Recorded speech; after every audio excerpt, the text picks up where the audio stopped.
by the power of Grayskull.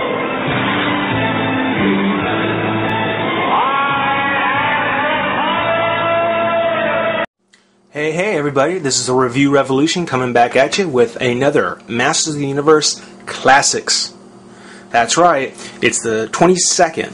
And as we all know, the MattyCollector.com website puts the Masters of the Universe Classic figures out on the 15th. So, for me here in Texas, it takes about a week for them to get to me. So, this is a goodie. This is one I've been waiting for a long time to get. I'm sure it's going to be a lot of fun.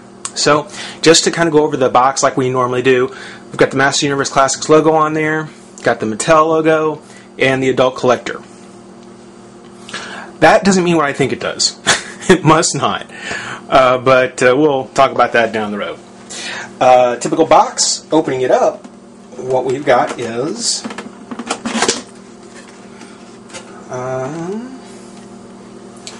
so to start with, comes with a straw.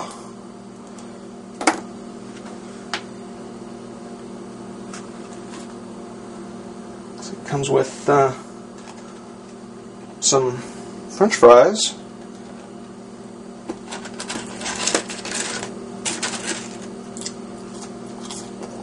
Oh, that was good.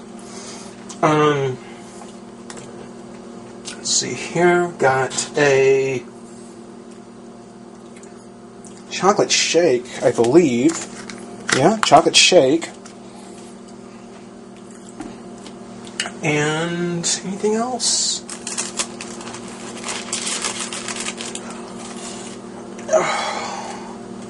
And a Whopper. Is that it? Is that all it comes with? Oh, no. It looks as though that it also comes with a good King Randor. King of all Eternia, and mistaken logo for fast food. For fast food. Fries here. Looking at the box, excuse me, we've got the classic dimple, the figure with the sword and a staff in the back.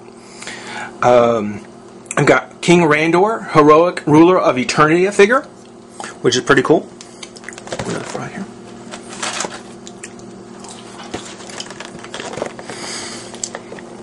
Some other figures are in the wave. Now He-Man, Teela, Man-at-Arms, Web-Store. For the most part, these are all out. You know, nothing new that we're looking forward to on any of these. We got the bio for King Randor. Again, I don't care much for the bios, but you know some people do, so we'll go over it. King Randor, real name Randor, House of Miro. King Miro's second-born son, Randor came of age during the Great Unrest, a time when conflict returned to Eternia following Count Marzo's uprising and the subsequent betrayal of his half-brother Keldor. After the disappearance of his father, not father-war, though that would be a cool character. Randor was appointed captain of the guard and led Miro troops to battle against Keldor's growing rebellion. Randor eventually ended the battle by fatally wounding Keldor, that's his half-brother, and locking his evil warriors behind the mystical wall. For this act, he was appointed king by the Council of Eldors. King Randor raises his staff, exalting his rule over all Eternia. And that's actually kind of a cool picture of it. But that's the box, that's the character. I don't want to take too much time on it.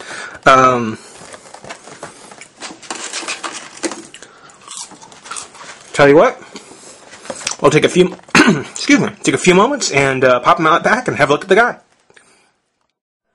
All right. Excuse me. All right. So now that we got Randor out of his pack, get a good, better look at the figure. Great sculpt, I have to say.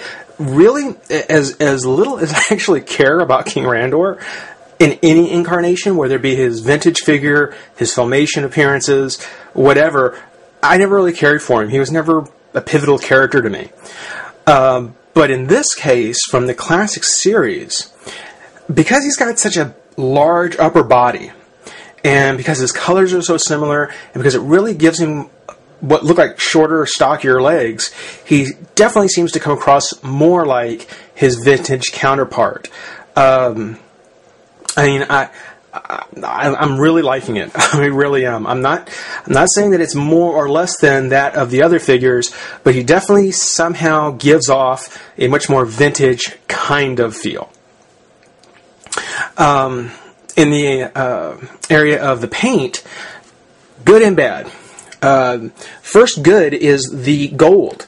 As I mentioned before, white and yellow and gold, being a type of yellow, are very difficult colors to work with. They really are. They usually require a lot of application and do tend to run. Not so on Randor. I mean, you can see he's got tons and tons of gold paint on and no runs, no pools of paint, nothing. All looks really good. The only paint drawback is on this hand. I don't know if you'll be able to see it, but it does have a lot of brown wash over it, which just makes his hand look really, really dirty. Just really, really bad. So, only drawback there. On the hair, from his beard to his hair here, you can kind of see lots of highlights, good colors, very well done. Very well done. Bravo. You did a good job with that. Fantastic. All the rest of his colors, traditional Randor, exactly like you remember from the vintage line. Now, being that he's a Mattel figure, of course, the Four Horsemen, he has all the standard articulations. He's got the ball joint that looks up, down. Now, he can't turn his head all the way around, but, you can actually pop it off, which I won't do, but you can. He has a cape, which is made out of the hard plastic, like Superman and Batman and all the others that you get from Mattel. But it's done in such a way that it actually leaves enough of a space back here, flush against his back, leaves enough space so that there's really not any major articulation issues. Still has full range on his shoulders, bicep, elbow, and wrist. He does have a crunch joint. You can clearly see it here. But because of the way his armor is sculpted, it really doesn't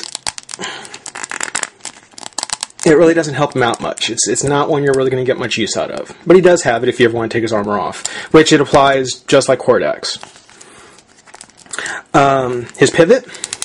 Now, I do want to say that from about the middle of last year, the pivot joint, they were pretty tough. I don't know if it was the paint that was on the belt or what, but the pivot was very difficult to crack and get moving.